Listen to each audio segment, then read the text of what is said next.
Hello, and thank you for listening to The History of World War II podcast, episode 127, Operation Battle Axe. Last time, Operation Exporter, which had started a week before Operation Battle Axe was due to begin, had its ups and then downs.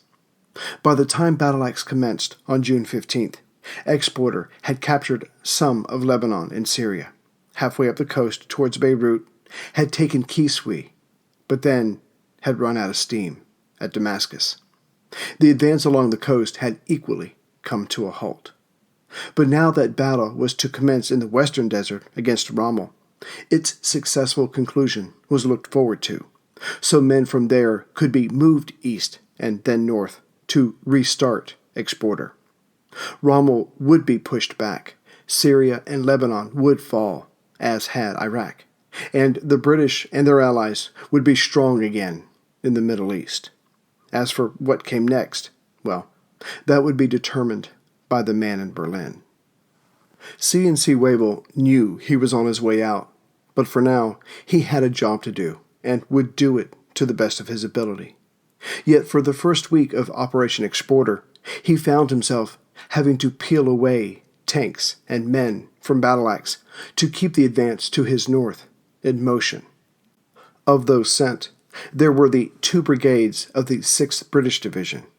Their job had been to protect the Nile Delta, which meant that behind Wavell's wall at El Alamein, he found himself with less and less to protect the Suez Canal.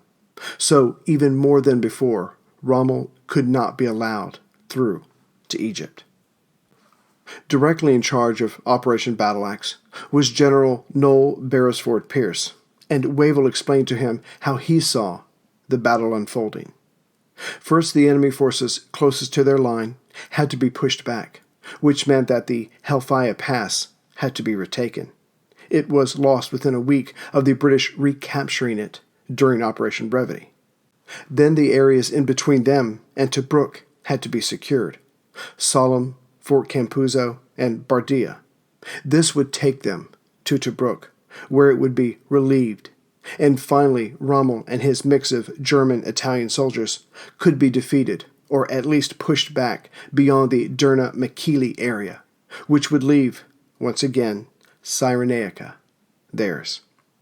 This, of course, was a very general, sweeping concept, but that's what CNCs do. The generals under them handle the details. And General Beresford Pierce had his plan. It just wasn't that original. Basically, he was coming at Rommel with a souped-up version of Operation Brevity. There would be divisions instead of brigades, brigades instead of battalions. But it should be noted, most, if not all, of these units were under strength and not using the latest of what British war manufacturers had to offer. To compensate for these undermanned units, the British had a good idea of what the Germans had behind no man's land. Tobruk was mostly in the hands of the Italians, with a few German units to give them some backbone. The 15th Panzer Division, led by Major General Neumann Silkow, now looked after the frontier area just to the north of Campuzzo, that was formerly held by Colonel Herf's thrown-together force during Brevity. The 5th Light Division had been pulled back, placed in between Campuzzo and Tobruk, and told to rest, but also to retrain their men. They would be needed. Rommel was sure of that. And although Tobruk was certainly a high priority in the coming battle, any success there, or anywhere, was based on what happened at Helfaya. To control the Helfaya Pass, or Hellfire Pass as it became known, allowed one to access Sollum up along the coast. It allowed one to sneak up on Fort Campuzzo from the east. It gave one access to the coast for many miles to the north, which opened up the way to Bardia, which led to Tobruk and their surrounded comrades. But holding Helfaya fast were again Germans and Italians, under the leadership of Major Bach, who, like Rommel, motivated his men with his passion, led by example, and got the best out of them. Bach's job was simply to keep the pass from Allied hands, and he and his men were keyed up to do just that. Yet there was one area the British seemed to be unaware of, and that was simply a point on the map, labeled Point 206. It held Axis men and weaponry, but because it was just on the British side of the barbed wire, the approaching cruisers would not be looking for it, perhaps driving right up to it, into a waiting ambush. There was one more area that British intelligence may not have been aware of. Just to the west of Fort Campuzzo was the Hafid Ridge, just a height like so many others that one would have to drive around to get to somewhere else. But up on those heights were at least 3 German gun emplacements. The British armor would learn of them soon enough. Before commencing with Operation Battle Axe, it's worth mentioning again that the overall attack plan was nothing more than Operation Brevity with just bigger numbers, and it has to be said that the plan, such as it was not a bad one. Take the Halfaya Pass, have men slip through it, and then attack north between the heights and the coast.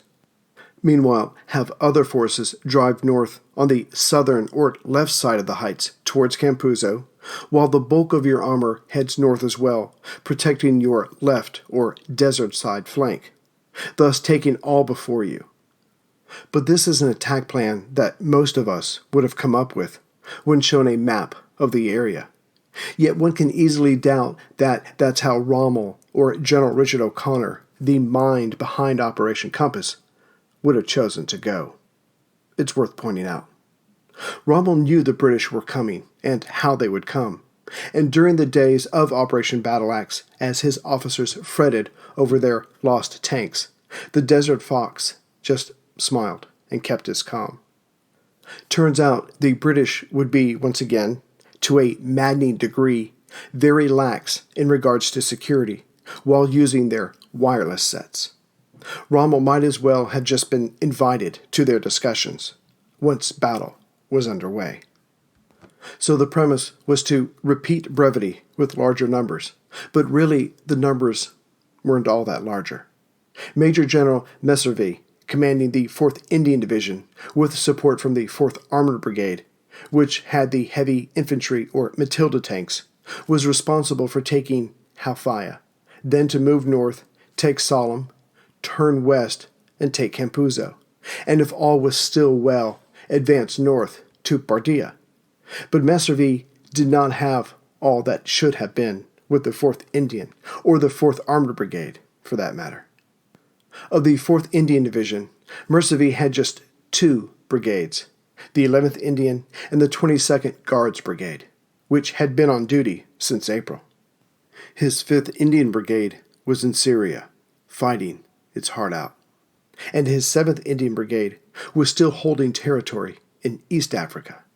As for the 4th Armored, it had fewer tanks than it was supposed to, and many of those were refurbished units, recently repaired at nearby shops.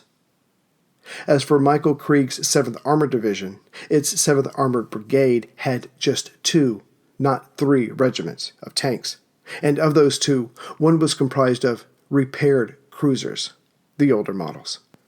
The other was comprised of the new cruisers from the Tiger convoy, but the men had not had the chance to really learn what they could do. So again, Battle Axe was supposed to be a greater version of brevity, but in some ways, in the important ways, it wasn't. As Battle Axe got underway on June 15th, each side had about 200 tanks. Yet the British were going into battle with all of theirs in play from the beginning. As for the Germans, about 90 or so of their tanks was with the 5th Light Division, some 50 miles to the north, just before Tobruk, resting, repairing, and hopefully retraining. And Wavell was counting on this. He knew, just as Beresford Pierce did, that they had to inflict as much damage as they could on that first day, nay, the first part of the first day, before the 5th Light Division could race south and engage them. On a side note, Churchill was convinced of the success of Battle Axe, even before it happened, which is why he not only pushed for it to get underway, but didn't hesitate to urge Wavell to release some of it for Operation Exporter, After all, hadn't he worked his ass off to get approval for the Tiger convoy, to give Wavell the key ingredient for success? Tanks. But as battle commenced, both sides were roughly matched, in men and tanks. It would come down to leadership and luck. The days leading up to June 15th saw the RAF doing a commendable job controlling the skies over the soon-to-be battlefield. In fact, Beresford Pierce had more control over the sky than he could have expected. But it was the events on the ground that mattered, and those events were much less clear-cut. And now, here is your mental map of Operation Battleaxe, though there is a map of this area acting as the episode's cover. The piece of North African coast that concerns us is relatively level on the right-hand side, where the British are starting from, but then turns sharply north. The WWII Pass is just off the coast before the sharp turn of land. The pass cuts through the heights that go for a long way up the coast, hence the need to control the pass to send men up along the coast. Just after the coastal turn, but along the coast, is Sollum, and almost due west of Sollum is Fort Campuzzo. The barbed wire separating the two sides starts along the coast far behind Sollum, but comes down in a southwesterly direction and cuts in front of, or to the south of Campuzzo, and continues to head southwest. Below the WWII Pass, closer to the British starting point, is relatively open desert. The same can be said of the area to the north of Fort Campuzzo, on the way to Bardia, firmly in Axis hands. And the only other major height in the area, Hafid Ridge, is to the south and west of Campuzzo. The ancient philosophers said that true happiness comes from within. Well, obviously, they never played Best Fiends. This free-to-download game has it all: fun characters, new challenges, and thousands of puzzles to play. Whenever I have a few minutes, I bring it up, and I carry on with my quest to get to level 1000 before my wife does. The competition in our house is fierce, or fiendish, and bragging rights are everything. I'm currently on level 87, so I have a ways to go, but that's part of the fun. The gathering of cute characters is my fave by far. I love the artwork, and you can play Best Fiends without an internet connection once you download it. And know that every win brings new challenges, and new in-game events are added all the time. So let enough is never enough be your mantra. Download Best Fiends for free from the App Store or Google Play. Plus, earn even more with $5 worth of in-game rewards when you reach level 5. That's friends without the R. Best Fiends. The offensive started out well enough on June 15th for those troops of Major General Messervy, who had the job of clearing the open area below WWII Pass. The Guards Brigade and those tanks of the 4th Armor Brigade with them traveled west, approaching the barbed wire fence, itself about 5 miles south of Campuzzo. But right away they ran into something their reconnaissance didn't inform them of. Point 206, which contained a nest of Axis forces, and they opened fire on the advancing tanks and units to the south. Yet to their credit, the Allied forces reacted well, didn't panic, and in short order subdued the trouble spot. The rest of the Guards and the 4th Armored continued on, overrunning the wire, turned north, and got in behind or to the west of Campuzzo, thus cutting it off from help. The fort fell to the Allied forces. By sunset, they had just over 500 prisoners. And that was the good news. As for those attacking the pass, or the armor of Michael Krieg, swinging wide to the west, the results were mixed. As the heights near the coast, where the WWII allowed access through, began close to the Allied starting point, they were able to send the 11th Indian Brigade to the north of the rise, and the Guards Brigade detachment on a southerly approach. Each group had Matildas with them, yet neither side had success that day. The fiery Major Bach rallied his men, who repulsed both attacks and took out a majority of each side's tanks. The 11th Indian to the north lost 4 of their 6 Matildas to mines, while the Guards to the south lost 11 of their 12 tanks to unidentified guns. By sunset, both sides turned back to their starting points. As for Krieg's 7th Armor, composing the far left flank, the older cruisers led the way, the thinking being only after the enemy was engaged would the newer versions come forward and hopefully surprise the Germans. Yet as the tanks made their way in a northwesterly direction, always on the left of the Guards and the 4th Armored, they crossed the wired fence 8 miles south of Capuzzo and made for the Hafid Ridge, knowing that there had to be gun emplacements there. But not seeing anything except the shimmering sand until they reached the ridge, they soon came under fire. The new cruisers moved up. The firing seemed to be coming from 3 separate locations, so the 7th knew its job for the day. The closest ridge was attacked 3 times, as it posed the greatest threat. But the first charge resulted only in lost tanks. No ground was gained. The second attack, perhaps surprising the Germans, who had just repulsed an attack, made their way up the heights and took out the first gun position. But this gave the British a good view of the second closest gun position. Yet, as they themselves had been spotted, it was decided to first fall back, out of those guns' range, to plan.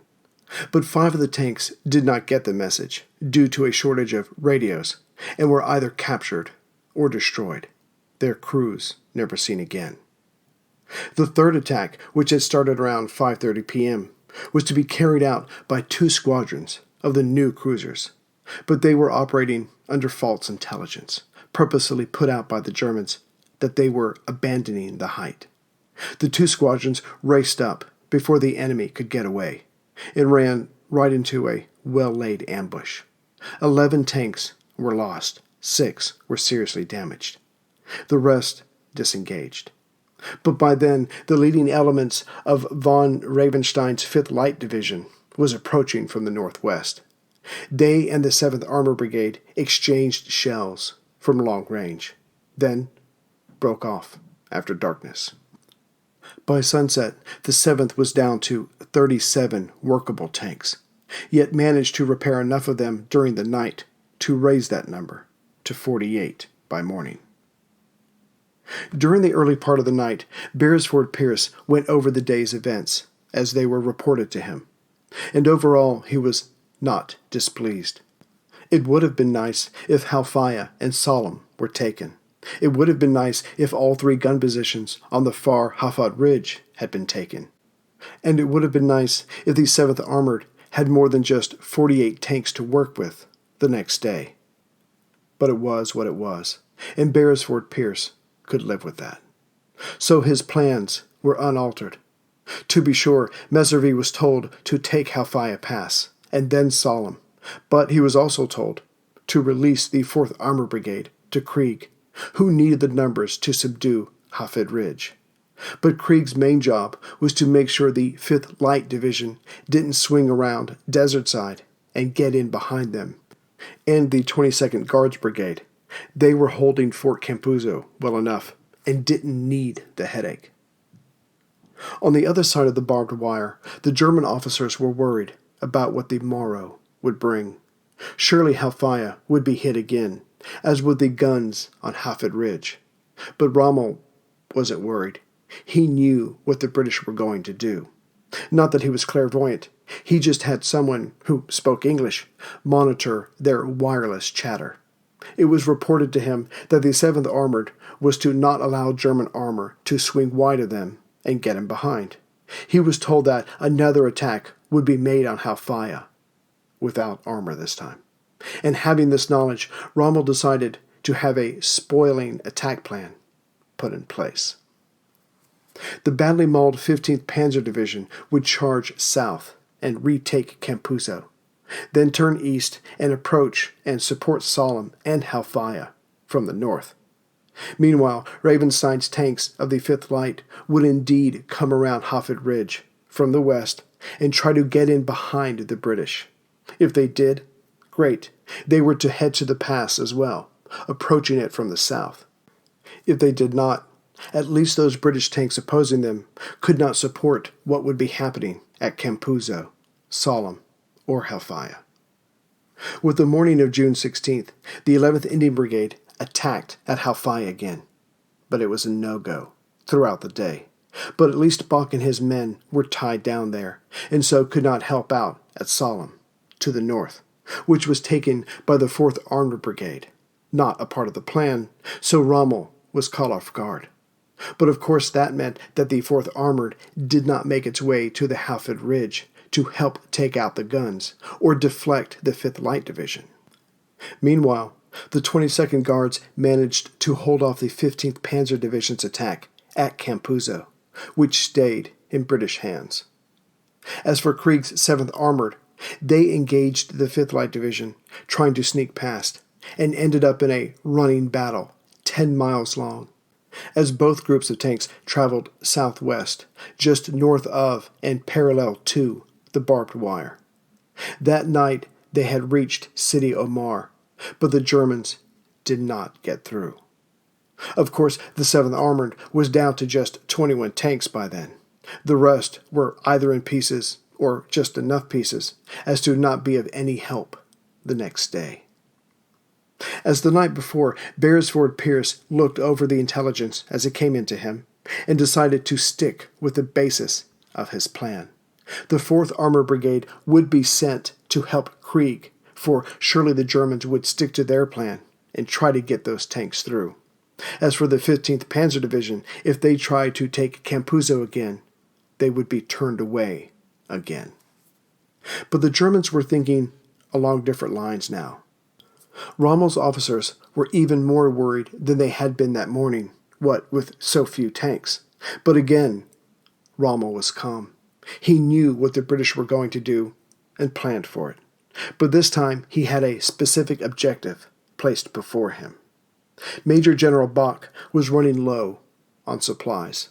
His defense so far had been amazing, but he needed more shells and bullets, the very things that kept the pass out of Allied hands. So Rommel decided to have the remains of the 5th Light Division swing east and make for Sidi Suleiman, about 8 miles south of the Halfaya Pass. As for the reduced and weakened 15th Panzer Division, they would ignore Capuzzo this time, swing west and then south of it, cross the barbed wire, and join up with the 5th Light Division, and together they would rescue Bach. If all went according to plan, then they could turn and go back northwest, just to the south of the heights, and attack Capuzzo from the rear. June 17th, the third day of Operation Battle Axe, would determine the victor.